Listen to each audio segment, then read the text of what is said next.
Hi everyone, एक बार फिर से स्वागत है आप सभी का। टॉपिक डायपोल से रिलेटेड कुछ प्रॉब्लम्स डिस्कस करते हैं इस वीडियो में, फिर हम आगे बढ़ जाएंगे सी चैप्टर में। तो चलिए आज के वीडियो की शुरुआत करते हैं।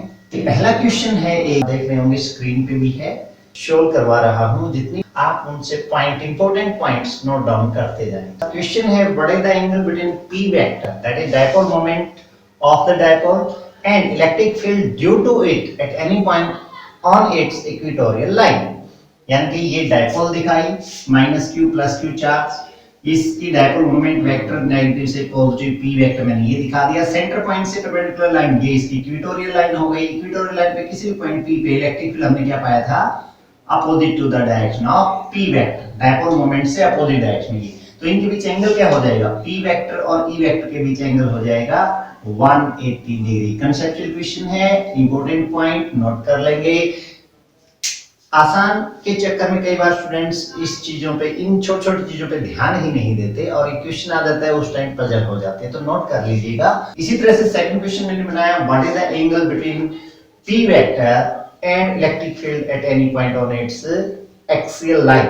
इलेक्ट्रिक डायपोल हमने दिखाई माइनस प्लस क्यू चार्ज इसमें दिखा दिए और इसी लाइन को आगे बढ़ा दिया, ये इसकी एक्सियल लाइन है। एक्सियल लाइन पे पी पॉइंट माना, पी पॉइंट पे हमने एक्सियल लाइन पे पाया था electric field in same direction as that of P vector. P vector की डायरेक्शन नेगेटिव टू पॉजिटिव, तो पी वेक्टर और ई वेक्टर दोनों ही सेम डायरेक्शन में है, इसलिए इनके बीच एंगल यहाँ पे क्या हो जाएगा 0 डिग्री और 0 रेडियन। यहाँ पे 180 डिग्री और पाई रेडियन हम कह सकते हैं। तो ये दोनों इंपॉर्टेंट पॉइंट नोट डाउन करें।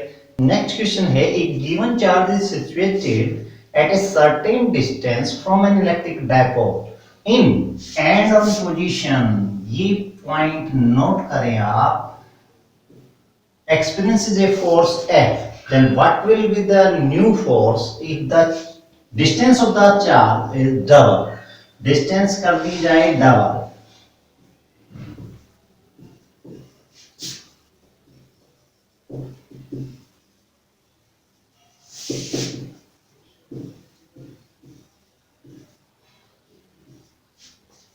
अगर डिस्टेंस को डबल कर दिया जाए तो नई फोर्स क्या होगी। क्वेश्चन को समझें कि किसी डायपोल से चार्ज की पोजीशन दी गई, मान लिया ये डायपोल है तो कोई इलेक्ट्रिक चार्ज कुछ दूरी पे रखा है और उसकी पोजीशन क्या है, in and on position. And on position क्या होती है, एंड ऑन पोजीशन होती है एक्सियल लाइन पे।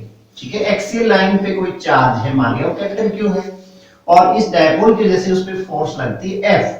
अभी कह रहा है कि डिस्टेंस डबल कर दी जाए, मान लिया सेंटर से ही मेजर करते हैं हम आमतौर पे इसकी डिस्टेंस, तो डिस्टेंस को डबल कर दिया जाएगा यानी कि 2r कर दिया जाए तो नई फोर्स क्या हो जाएगी। तो हमने पढ़ा था ये सिंपली सॉर्ड डायपोल वाला केस होगा जिसमें एक्सियल लाइन पे हमने सॉर्ड डायपोल की वजह से इलेक्ट्रिक फील्ड क्या पाया था 2p/4πε0r3।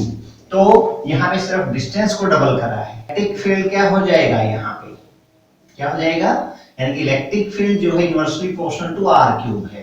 जब इसको डबल करेंगे तो E एक्सियल ये हो जाएगा 1/8। ठीक है, 2 का क्यूब करेंगे तो फोर्स जो होगी वो क्या होनी चाहिए, charge into electric field, Q into E। तो Q जो चार्ज था वो है थाई, तो इसका मतलब इलेक्ट्रिक फील्ड जो है वो अब 1/8 हो गया है। तो नई फोर्स जो आएगी वो 1/8 टाइम्स द ओरिजिनल फोर्स। देखिए नेक्स्ट क्वेश्चन ये कहता है कि अगर कोई डायपोल, इलेक्ट्रिक फील्ड लाइंस की नॉर्मली रखी गई है, यानी कि इलेक्ट्रिक लाइन जो force of electric field intensity E, direct electric field कह दे या इलेक्ट्रिक लाइन जो फोर्स की इंटेंसिटी बता दे E, इसका मतलब E इलेक्ट्रिक फील्ड में हमने कोई डायपोल रखी हुई है नॉर्मली, ये इस तरह से मैंने परपेंडिकुलर डायपोल रख दी है। तो पूछ रहे what is the work done when dipole is deflected through 180 degree angle from this position. तो कितना वर्क डन होगा ये हमने निकाला था, ये आया था -PE, क्योंकि ये work done he potential energy stored in the dipole था, तो ये -PE cos θ2 cos θ1 ये जनरल फार्मूला था, इससे हम वर्क डन निकाल देंगे। तो θ1 यहाँ पे क्या हो जाएगा 90 डिग्री, यानी कि शुरू वाला इनिशियल एंगल क्या होता है P वेक्टर और E वेक्टर के बीच में, तो P वेक्टर E वेक्टर के बीच में एंगल शुरू में बता रखा है 90 डिग्री और अब इसको यहां से डिफ्लेक्ट कर दिया 180 डिग्री, यानी कि अब डायपोल को कर दिया इस तरह से घुमा दिया 180 डिग्री। तो अब final angle between electric field and P vector क्या हो जाएगा 270।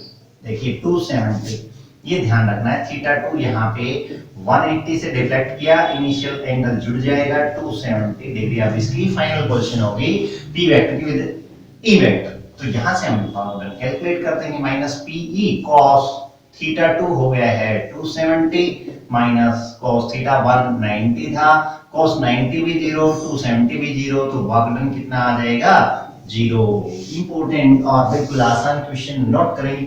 Move to the next question, question number 5। देखिए अगला क्वेश्चन बिल्कुल इंटरेस्टिंग क्वेश्चन है। Electric dipole is placed in non uniform electric field, then it experiences. Non uniform electric field क्या होता है, जिसमें इलेक्ट्रिक फील्ड की डायरेक्शन और मैग्नीट्यूड चेंज होते रहे। ऐसे रीजन में हमने डायपोल को रखा हुआ है, तो ये डायपोल क्या एक्सपीरियंस करेगी। ऑप्शन दे रखे हो जैसे a force and A torque, ठीक है। बी ऑप्शन दे रखा हो a force but not torque, ठीक है। तीसरी ऑप्शन दे रखी हो ए टॉर्क but no force, और फोर्थ ऑप्शन डी ऑप्शन दे रखे हो neither force nor torque, ठीक है। क्वेश्चन समझ गए कि नॉन यूनिफॉर्म इलेक्ट्रिक फील्ड में रखा हुआ है इलेक्ट्रिक डायपोल को, तो क्या उस पे एक फोर्स लगेगी एक टॉर्क लगेगी, दोनों लगेंगी यानी कि, या एक फोर्स लगेगी टॉर्क नहीं लगेगी, टॉर्क लगेगी फोर्स नहीं लगेगी, या दोनों ही नहीं लगेंगी,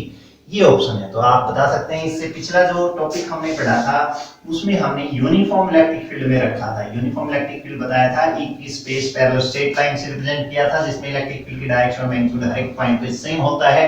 जब इसके अंदर हमने डायपोल को रखा था तो हमने क्या पाया था, इस पे नेट फोर्स अगर पूछा जाए, नेट फोर्स रहेगी 0, नेट टॉर्क लगेगी यहाँ पे, और वो टॉर्क क्या आई थी, tau is equal to P E sine theta. ये जनरल फार्मूला था टॉर्क के लिए यूनिफॉर्म इलेक्ट्रिक फील्ड में डायपोल को रखने पर नेट फोर्स रहेगी 0। ये इंपॉर्टेंट पॉइंट यहाँ से नोट कर ले स्टूडेंट्स। यहाँ पे क्वेश्चन में है नॉन यूनिफॉर्म इलेक्ट्रिक फील्ड में डायपोल को प्लेस किया हुआ है, तो क्या उस पे टॉर्क लगेगी, क्या उस पे फोर्स लगेगी, क्या उस पे दोनों लगेंगी, या दोनों ही नहीं लगेंगी। आपने सोचा होगा इसमें ये दोनों लगेंगी, ए ऑप्शन आएगी करेक्ट।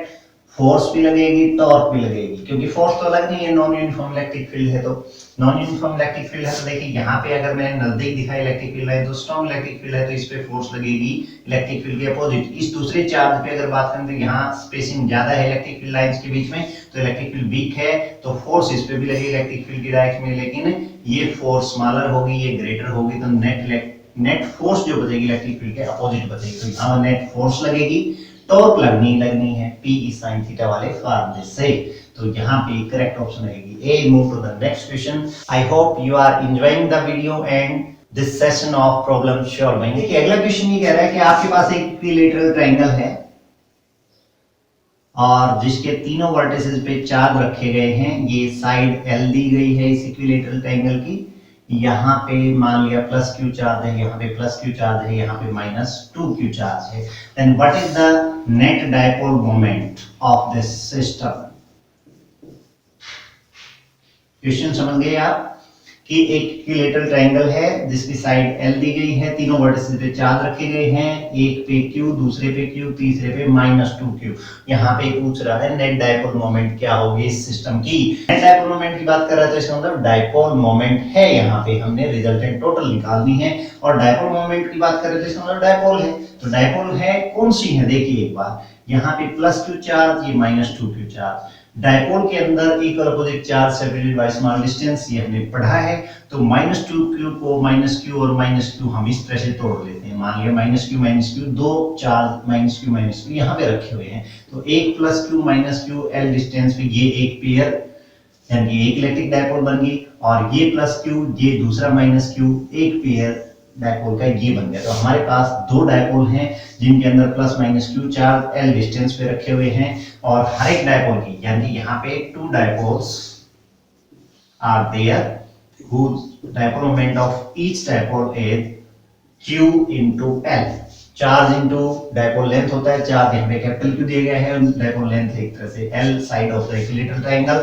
तो नेट डायपोल मोमेंट, ये डायपोल मोमेंट एक जो है इस minus Q plus Q charge की negative to positive P vector ये आ गया, दूसरा minus Q plus q negative to positive दूसरा पी वेक्टर ये आ गया। यानी यहाँ पे दो डायपोल मोमेंट है हमारे पास और दोनों मैग्नीट्यूड में इक्वल हैं, दोनों एक दूसरे के साथ 60 डिग्री एंगल बनाते हुए हैं। तो इनकी नेट डायपोल मोमेंट यानी इनका रिजल्टेंट वो क्या आ जाएगा, p square plus 2p p cos 60 degree under the root. ये यहाँ से p स्क्वायर ये आ जाएगा पर 2p स्क्वायर और ये 2p स्क्वायर cos 60 यानी sin 30 1/2, 2 से 2 कैंसिल अंडर द रूट है ये, तो 2p square plus p square यानी 3p square under the root जो आ जाएगा रूट 3p और p की वैल्यू रख देंगे हम q into l, तो ये आ जाएगी नेट डायपोल मोमेंट।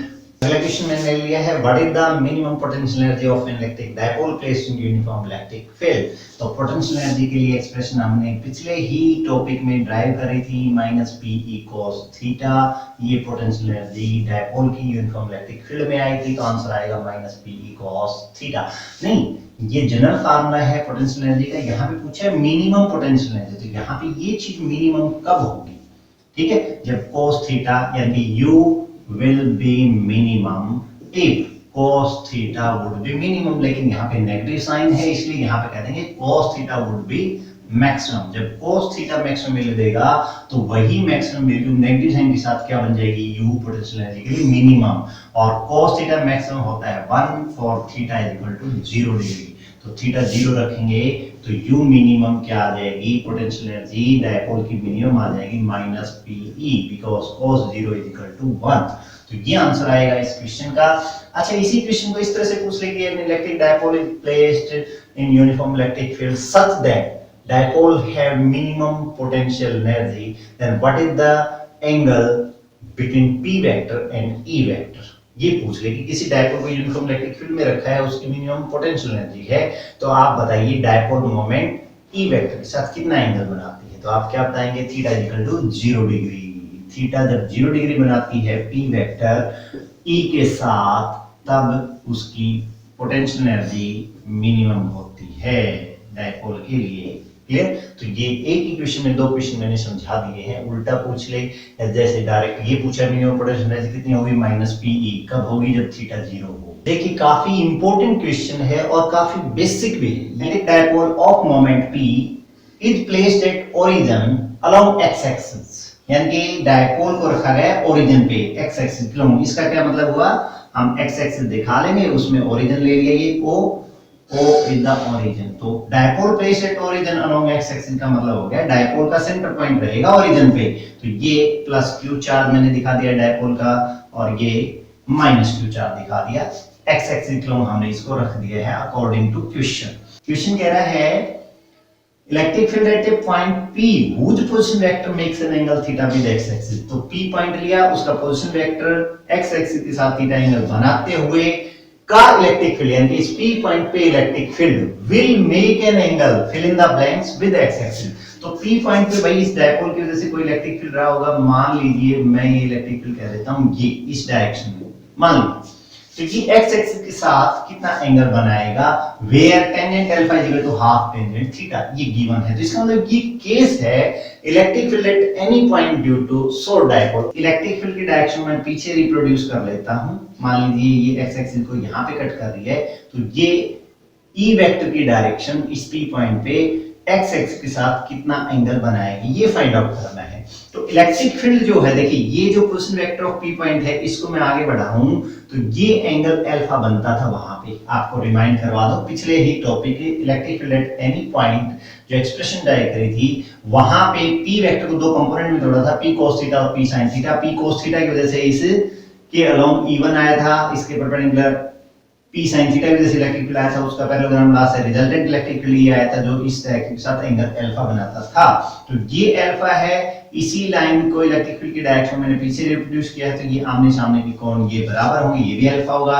ये जो ट्रायंगल बन रही है OP और मान लीजिए ये Q है, OPQ ट्रायंगल में थीटा प्लस अल्फा ये इसका एक्सटीरियर एंगल हो जाएगा। तो ये इलेक्ट्रिक फील्ड कितना एंगल बनाएगा, थीटा प्लस अल्फा। अलग से हटके इक्वेशन था, बिल्कुल इजी है, आप इसको अच्छे से समझें।